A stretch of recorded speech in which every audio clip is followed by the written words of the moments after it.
Hi there, it's Espionic. And here's your Power 4. As you all probably are aware of, 7 new Pokemon have been revealed for Pokemon Sun and Moon recently.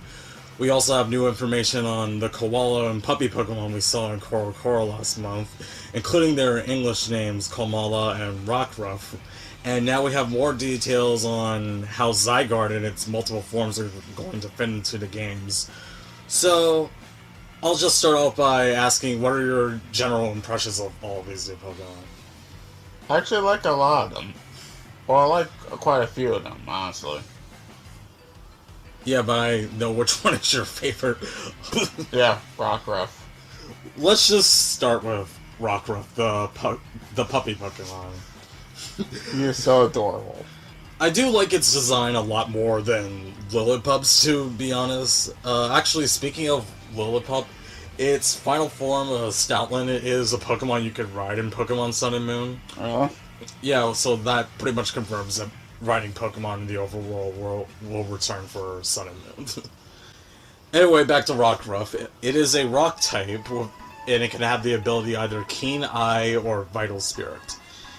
It has such an incredible sense of smell that it won't forget any odor it senses, and it can even use their trainer's scent to find them if they ever get separated, even with the faintest of scents. If it howls at sundown, it guarantees that it's close to evolving. It actually leaves its trainer before evolving and doesn't come back until it's fully evolved. That's kind of weird. That's something that could be...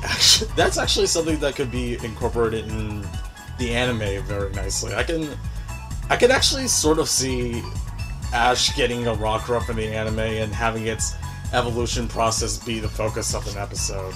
Yeah.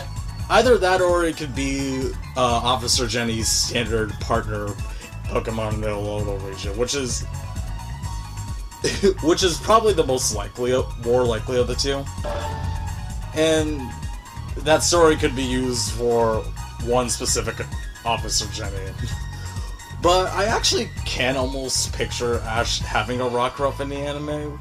And, like, one particular detail about Rockruff is that Rockruff stands bravely in battle even when it's taking damage. Although an opponent may be stronger than Rockruff, the puppy Pokemon is so persistent, it keeps going until it outlasts its foe and gets the win. It just seems like a Pokemon that suits Ash very well. It's a complete opposite of Poochyena, who will turn tail when the first sign of the opponent fights back. Plus, the fact that Rockruff greet each other by rubbing the rocks around their necks against the other. It's supposed to be an expression of fondness, but if it does that to a trainer, well, you can guess how that would go. And something like that could easily be a recurring gag of the anime. Yeah, it probably hurt. Quite a bit. There's supposed to be a rock. I like how I guessed. You told me, guess what type it is. I just said rock. The second type you said was rock. I'm like, how did you get rock? I didn't know why that came into my head. And this was. Anyway, the other Pokemon that was shown before these new seven new ones, Kamala, the drowsing Pokemon. It is a normal type with the ability called Comatose, which keeps Kamala in a perpetual sleep so it can't be affected by any other status conditions. I actually really like how unique that ability is, but now I'm thinking it has to have it has to be able to learn moves like Sleep Talk or Snore in order to battle at least somewhat effectively. I've already had the ability, your game will go on for like 4 months with a blank page, signifying each month, when it said comatose. No. Anyway, Kamala has apparently never been seen awake. It does everything in its sleep, eating, traveling, and even battling. Its saliva can be used as a sleeping aid. They say that by watering down a small bit of it and drinking it, you'll have a good night's sleep. That's pretty cool. And very gross. So Kamala, you might have noticed, is holding some sort of log pillow. That's what it is. That it was given to it by its parents, and it almost never lets go of it. If it does, Kamala won't be able to sleep well and will wildly thrash about. Another neat detail, though, is that although sometimes if it trusts its trainer enough, it will actually cling to his or her arm instead of the... Aww. I think Kamala is a really, really interesting Pokemon. We've had a number of sleep or dream-oriented Pokemon like Snorlax, the Drowsy family, the Muna family. But Kamala really takes it one step further by being forever asleep. I kind of want to use it on my team just to see what it's like. Yeah. And then it ends up just being that one lost battle, and like, wow. So, let's go into the new Pokemon that they announced. Well, this one was mentioned during E3. Tapu Koko, the land spirit Pokemon, and the guardian deity of Melee Island. It is an electric fairy type with a new ability called Electric Surge, which creates the electric terrain effect when it enters battle. It has a new move called Nature's Madness, which reduces the target's HP by half. Christ. I actually really... I do really like its design. I do like it definitely has the Hawaiian motif going on, but... Well, apparently his name is supposed to be combinations of Japanese and, Hawaiian, yeah. You know what I'm going to say? It makes me think of, Mega Ultra Chicken. What they called Raw, what Yu-Gi-Oh! Bridge called Raw. Oh. Like, chicken arise. Arise, chicken. One of the more interesting things that I saw about Tapu Koko is the details that they gave about it. While it's a guardian deity, it's surprisingly fickle and may not come to help you when you need it. Some guardian you are, Tapu Koko. You're a damn cat. But that being said, however, it is a very curious Pokemon. So if it's interested in a person or a trainer or a Pokemon, it might play or battle with them. Huh. Don't know what to say to that, but still. Yeah, it's a very interesting... It's like, oh, when you're thinking of a guardian deity, you probably wouldn't think of someone who decides to not help you sometimes. It's the equivalent of, like, Superman on his cell phone just texting while a plane's going down, like, oh my god, Superman! Yeah. But he's only gonna help you when he feels like it. Alright, next up is Charjabug, which is the evolved form of Grubbin.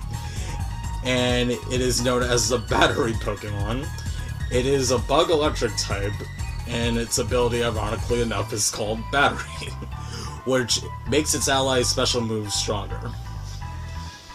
You know, I was actually kind of taken aback when I first saw it, because my reaction was literally like, okay, it's a box. It looks kind of freaky. I think it's supposed to be based off of Box Caterpillar. Well, maybe, but it also looks like those big-ass batteries that you put in, like, certain flashlights that are... The details they gave about Charjabug, it stays perfectly still while preparing to evolve, and often spends its time half buried in the ground. Like the battery that it is, Charjabug is able to store up electricity, enough power to run a household for an entire day. The power it stores can be provided to other Pokemon too. So what, is it like, so it kind of makes you think of Joltik in a regard where it just latches on to you, and just feeds off your static electricity. Well, it's kind of the opposite. It provides electricity for others, so yeah. They also show Charjabug's evolved form, which is a Vikavolt, which is known as the Stag Beetle Pokemon. It too is a bug electric type, and it has the ability Levitate. So ground types can't hit it unless they use something like Gravity or Smackdown. Or something else, but we'll get to that later.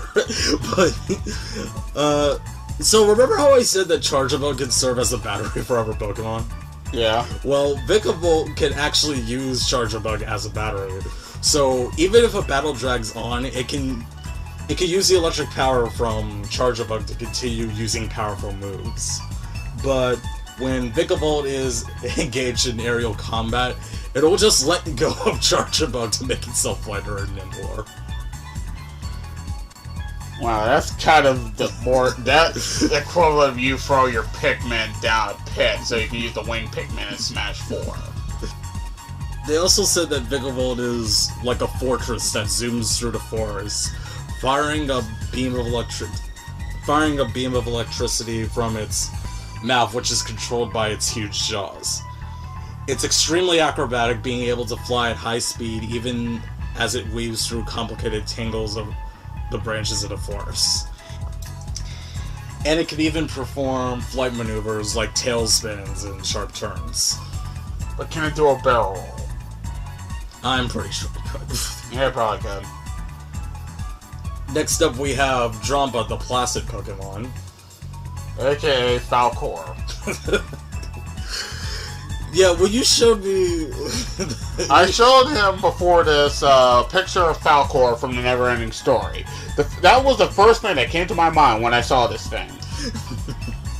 Yeah, I could definitely see the resemblance.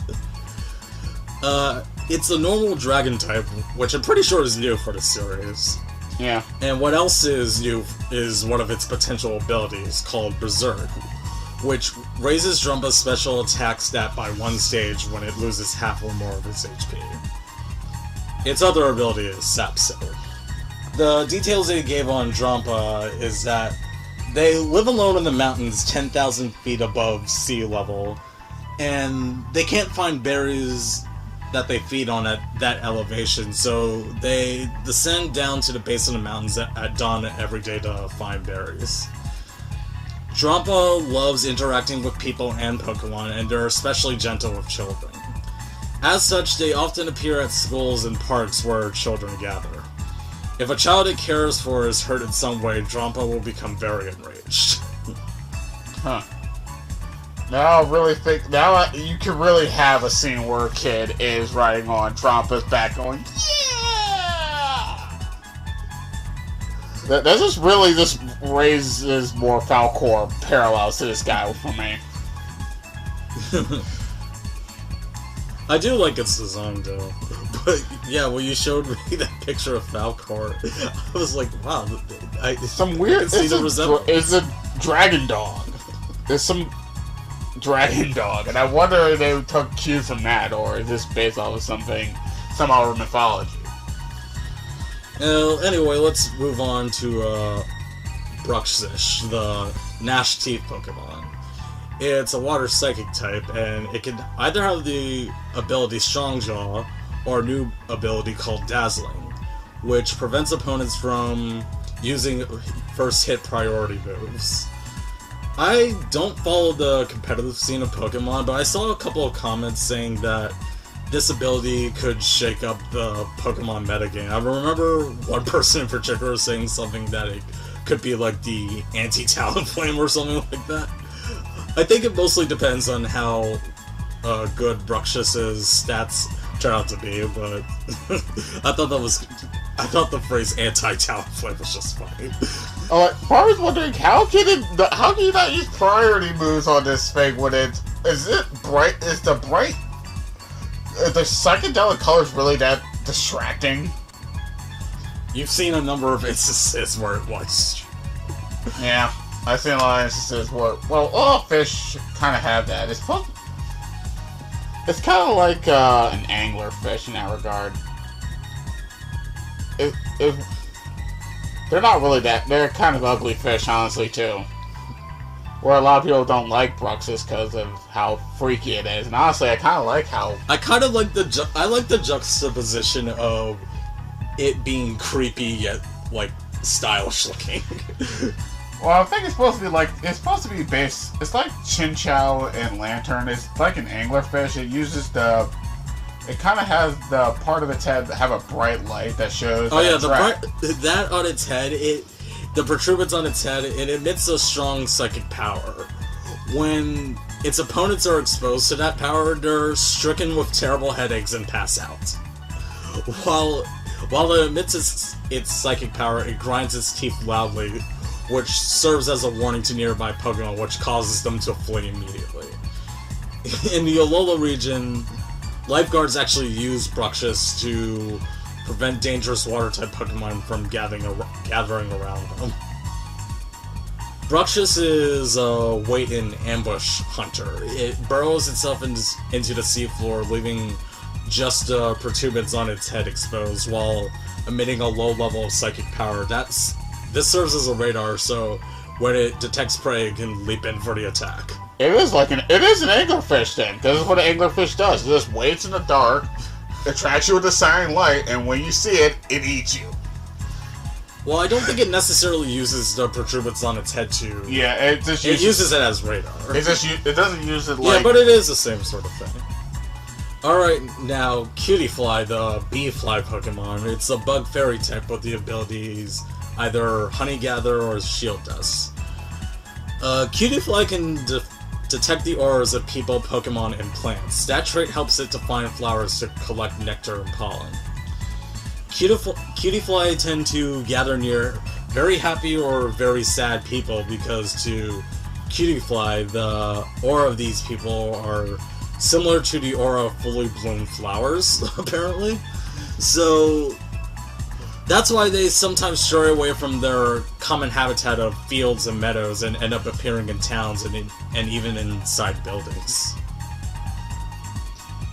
Cutie Fly is definitely one of those Pokemon that I would be happy to see it like in the games or in the anime, and I'll just be like, oh, it's so cute, but in real life I would be terrified if I saw a bee fly. I mean, imagine a bee that's much bigger than a normal bee, has much bigger wings and a long pointed nose. Yeah.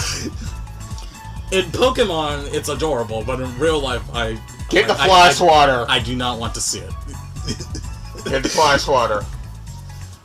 So, the last new Pokemon shown in the trailer is called Toga Tomorrow, the roly-poly Pokemon. Too fast for the naked eye. I love that it's known as the roly-poly Pokemon. And it's clearly the Pikachu XP of Gen 7. It's an electric steel type with it can have the abilities Iron Barbs or Lightning Rod. But is he too fast for the naked eye? No. He'd probably be pretty slow. The long needle that grows from the back of its head works as a lightning rod, which works well for its lightning rod ability because Lightning Rod got buffed into like status of like Flash Fire or Sap Sipper. Yeah, and that's kind of like one of Toga Tomorrow. It's one of Toga Tomorrow's key traits. On days when lightning strikes, you can sometimes see Toga Tomorrow gather and bristle up their needles waiting to be struck by lightning. Well, I'll take your word for it, because I'm not staying out in a lightning storm to see that. I noticed you making the Sonic jokes before, but I actually saw that Toga Tomorrow might actually be based off of a different animal known as Ryukyu Spiny Rat, or the Toga Nezumi in Japanese. I did some brief research, and the Ryukyu Spiny Rat is an endangered species that can only be found in the Amami Islands of the Ryukyu Archipelago in Japan. Their natural habitats are temperate forests, I believe. I don't think they're super round like Toga Tomorrow is. Yeah. I didn't find much about them, but I wonder if that means that Toga Tomorrow will only be found on one of the islands in the Alola region. I mean, it is a Pikachu XP, they're always pretty rare. Yeah. And that would tie in nicely to the Ryukyu Spiny Rat being endangered. Anyway, I do like its design. I think it's more unique than Dedene's design, which kind of made me think of a tiny, adorable Raichu. Right, Raichu got should be 5. Well, oh yeah, one neat visual detail with Toga Tomorrow is that when it uses an electric attack, its cheeks have like little divots on them, like a wall outlet. Oh, that's kind of weird. The Pokemon Company also came out with details about how Zygarde's forms work, and they work pretty much like how they are seen in the anime. Zygarde's cores and cells are what make up Zygarde's different forms. Neither the cores nor the cells have the power to battle by themselves. Zygarde's cells are spread all across the Alola region, and there are significantly more cells than cores. The cells don't have any will of their own and only act towards the will of the cores. Zygarde's cores look similar to the cells, but only a few of them exist. They serve as brains, so sometimes they act on their own. When they gather the cells together, the cells and cores merge and transform into one of Zygarde's 3 main forms. The 10% form can act separately from its 50% form in case of an emergency. It can only maintain this form for a brief period of time, since only one core is serving as the brain. In this form, Zygarde has 2 unique attacks: 1,000 Arrows and 1,000 Waves. Believe it or not, 1,000 Arrows is a ground-type move, and not only is it capable of hitting flying types and Pokemon with Levitate as an ability, it makes those Pokemon susceptible to all subsequent ground-type attacks. Huh. Let those arrows blot out the sky. That sounds very painful.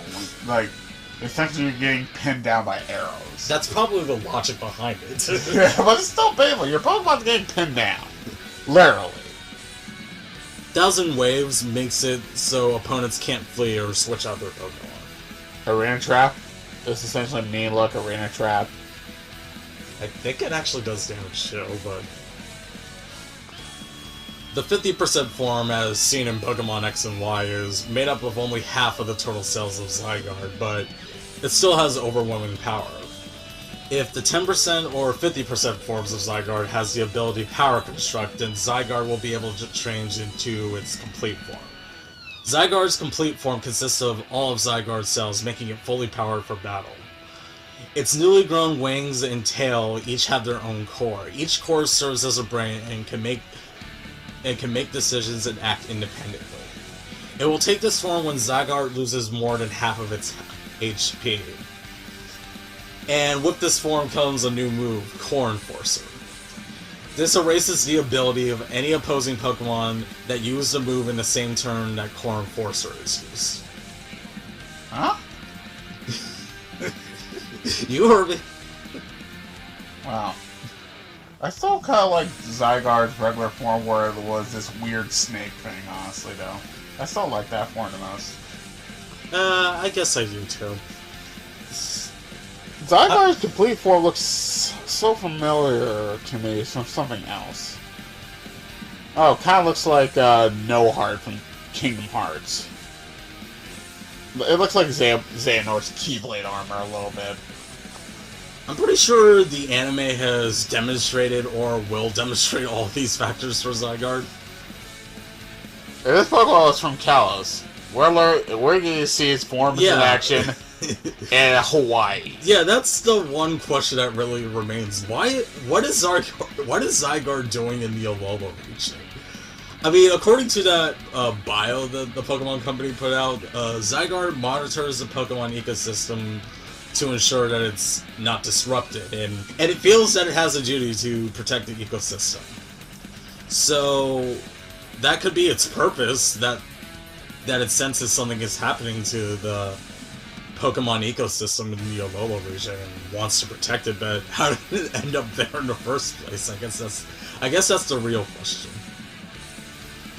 All I'm getting is, It jumped into the air and flew like a rocket. Yeah, sure, okay. I think we're at the point where the games feel like they're just starting to come together, you know? We're seeing more and more of the Pokemon in the Alola region, and they really are going exotic with their designs, which really goes with the flavor of the Alola region. But we still don't know exactly how Zygarde got here. We still haven't seen the evolutions for the starters. We haven't seen much of the talents or the characters or gym leaders, so there's still a lot of information to look forward to. So, do you have any closing thoughts for this discussion? It's pretty cool to see the new Pokemon. I still like Rockruff the most, but I kind of like Vikavolt, but some part of me still like saying, yes, I know, Galvantula is the best. Whoop-de-doo. I like all of them. If I had to pick a favorite, I would say maybe either Kamala or Drampa, but that's just been. Well, I guess that does it then. I'm Espionic. I'm Yoshi 4. I stand tall because I know I'm a winner. And take care. We'll be back next time. See ya.